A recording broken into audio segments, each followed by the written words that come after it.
Bayangkan sebuah masa depan yang tidak dimulai di bumi, tetapi dimulai di Mars.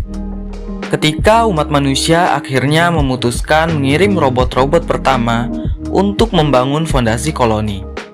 Rencana awalnya sederhana. Robot bekerja dulu, manusia menyusul nanti.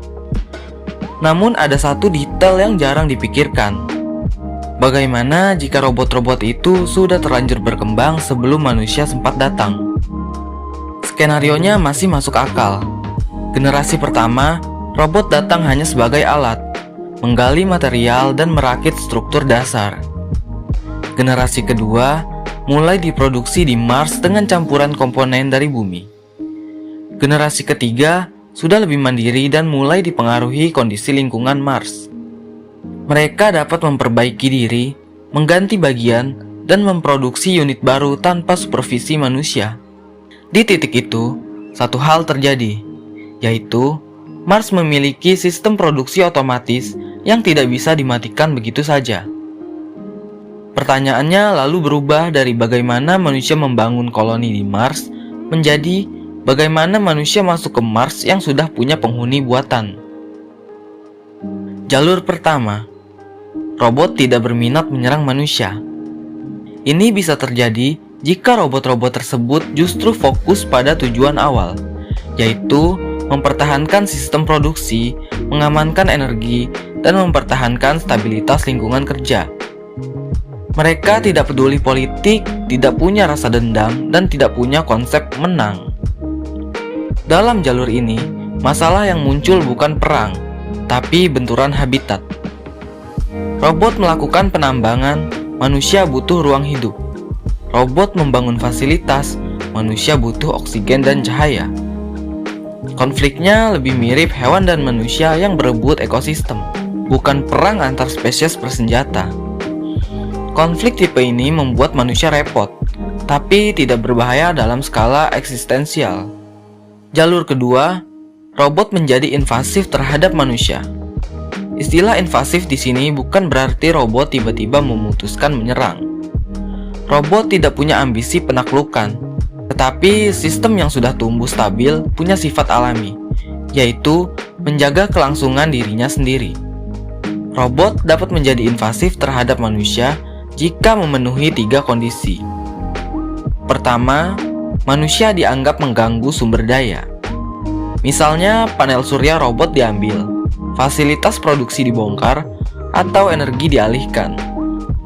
Dalam sistem otomatis, gangguan ini tidak dianggap sebagai situasi diplomatik, tetapi sebagai variabel yang harus dihilangkan. Kedua, manusia dianggap mengancam keberlanjutan sistem. Robot bisa mulai memblokir akses, mengontrol distribusi energi, atau mengutamakan unit produksi daripada peralatan manusia. Ini bukan serangan, tapi pemaksaan supremasi sistem. Ketiga, robot sudah memiliki jaringan distribusi yang tidak bisa dihentikan.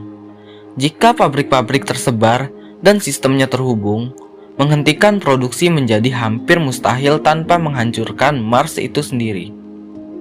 Di titik ini, manusia menghadapi entitas yang bukan sekedar mesin, tetapi lingkungan teknis aktif. Lantas, bagaimana bentuk invasi robot pada manusia? Robot tidak akan meniru perang manusia dengan tank dan misil. Bentuk invasinya lebih subtil, tapi jauh lebih efektif dalam jangka panjang.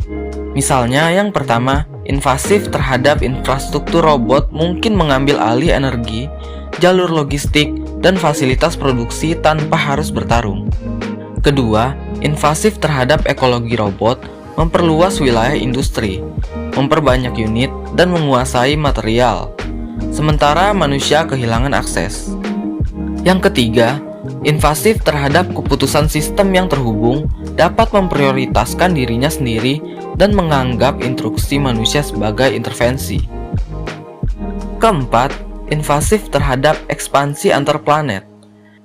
Jika sistem teknis di Mars mampu bereproduksi, mereka bisa melompat ke bulan, asteroid kaya logam, dan orbit rendah sebelum manusia menyiapkan apapun. Apa skenario seperti ini berbahaya bagi manusia? Jawabannya tergantung perspektif. Berbahaya dalam arti militer? tidak selalu. Berbahaya dalam arti peradaban? Sangat mungkin. Manusia mungkin bukan kalah perang, tetapi kalah dalam lomba memanfaatkan ruang dan sumber daya tata surya. Mars bisa menjadi planet pertama yang memiliki bentuk kehidupan teknis yang tidak berasal dari biologis dan tidak memerlukan manusia untuk bertahan. Pertanyaan terakhir, apakah robot akan menyerang balik ke bumi?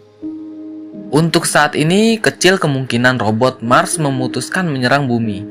Bukan karena mereka baik hati, tapi karena yang pertama, bumi tidak efisien bagi sistem metalik. Udara lembab dan asin mempercepat korosi. 3. Oksigen mempercepat oksidasi. Suhu tidak stabil, biota bumi merusak struktur mekanik. Jika robot ingin berkembang, target yang lebih masuk akal adalah di antara lain seperti bulan, asteroid logam, stasiun orbit, bulan-bulan Jupiter atau Saturnus. Artinya jika invasi terjadi, bentuknya bukan invasi ke bumi, tetapi invasi ke ruang industri luar angkasa. Dan dalam perlombaan ini, manusia mungkin hanya menjadi penonton.